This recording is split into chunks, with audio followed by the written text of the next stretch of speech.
உடனே பணக்காரர் ஆக வேண்டும் என நினைப்பவர்களா நமக்குத்தான் இந்த பதிவு. ஹாய், வணக்கம். நான் உங்கள் யோகா பாமா நந்தகோபால் பேசுகிறேன். அனைவரும் சிறப்பாக இருக்கிறீர்களா? அனைவரும் மிகவும் சிறப்பாக இருப்பீர்கள். இப்பொழுது மக்களிடத்தில் என்னென்ன புற்றீசல் மாதிரி இந்த பழக்கம் நிறைந்து விட்டது. திடீர் பணக்காரராக வேண்டும், எந்த வழியிலேயாவது எப்படி பணம் சம்பாதிக்க முடியும், உணவு நோபாமல் பணக்காரர் ஆகிவிட டீனேஜ் கூட துடிக்கிறார்கள். அதற்கு பல வழிகளும் கூட வந்து விட்டது. பணம் சம்பாதிக்க வழிகள் கூறுகிறார்கள், முடிவு என்ன கூறுகிறார்களா? கிடையாது. பணம் சம்பாதிக்கிற வழி தான் சொல்கிறாங்க. முடிவு அதில் லாஸ் வந்து எவ்வளோ ஒரு தோல்விகள் வந்து மன கஷ்டம், உடல் தற்கொலைகள் நடக்குது. இதெல்லாம் யாருமே கூறுறதில்ல. அதனால் பணம் சம்பாதிக்கிறது மாத்திரம் சொல்லிட்டு விட்டுடுறாங்க. இது வந்து குழந்தைங்களுக்கோ வேறு விளையாடுறவங்களுக்கோ தெரிகிறதில்ல. அந்த பல முடிவுகள் என்ன ஆகுது? தற்கொலையில் தான் முடிகிறது. எத்தனையோ குடும்பங்கள் இப்படி சீரழிந்து வருகிறது. அதை பற்றி தான் ஒரு சின்ன அலசல். என்னுடைய இந்த சேனல் பிடித்துள்ளதா? சப்ஸ்கிரைப் செய்யுங்கள், லைக் அண்ட் ஷேர், கமெண்ட் பண்ணுங்கள். ஓகே. இப்போ வந்து சின்ன பசங்க கூட நல்ல எனக்கு தெரிஞ்ச நண்பர்கள் கூட பணக்காரராக வேண்டும் என்று கடன் நிறைய வாங்கி போட்டு லாஸ் ஆகி தற்கொலை செய்து குடும்பமே குழஞ்சி இருக்குங்க. நிறைய இந்த ஷேர் மார்க்கெட்டில் நல்ல ஒர்க் பண்ணுறாங்க. ஹஸ்பண்ட் அண்ட் ஒய்ஃபும் நல்லா வேலை பார்க்குறாங்க. சின்ன குழந்த, 3 வயசு குழந்த ஷேர் மார்க்கெட்டில் சேர்ந்து ஒரு 50 லட்சம் வரைக்கும் லாஸ் ஆகிடுது.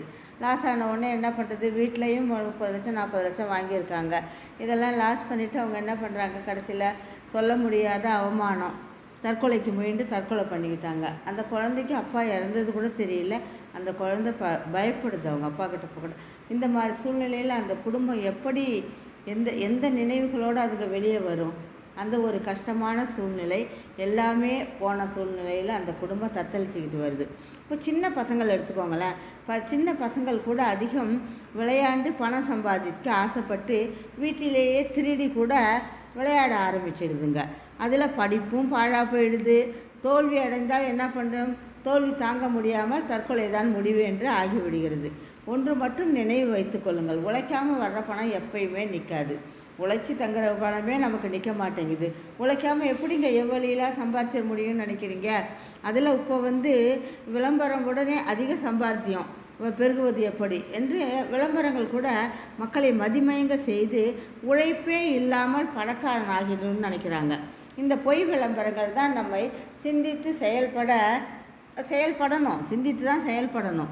உடனே நம்ம ஒரு பணக்காரங்களாக ஆக முடியாதுங்கிறத வந்து நம்ம வந்து என்ன சில ஜாதகத்தில் கூட இவங்க கூட சொல்லுவாங்க, எல்லா இடத்துலையும் திடீர் இந்த ஒரு பணக்காரர்கள் ஆகிடலான்ட்டு. அதெல்லாம் அவங்கவுங்க ஜாதகத்தை பொறுத்து தான் அமையுமே ஒழிய பொதுப்படை பயன்கள் என்றைக்குமே வேலை செய்யாது. அதை ஞாபகம் வச்சுக்கோங்க. உழைத்தால் எவ்வளோ பணம் வந்து வருதோ வரட்டும்.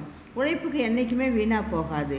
ஆனால் உண்மை இருக்கும் உழைப்பு உண்மை இருந்து உழைப்பு வர்ற பணம் தான் அனைத்தையும் சிறப்பாக இருக்கும். எப்படி வேண்டுனாலும் சம்பாதிக்கலாம் என்று சிலர் நினைப்பாங்க. அது தப்பு. எப்படி சம்பாதிச்சதோ எந்த வழியில் வந்துச்சோ அந்த வழியிலே போயிடும். நல்ல வழியில் சம்பாதிங்க. கொஞ்சமாக இருந்தாலும் நல்லா இருக்கும். உழைச்சி எவ்வளோ சம்பாதிக்க முடியுமோ கஷ்டப்பட்டு உழைச்சி சம்பாதிங்க.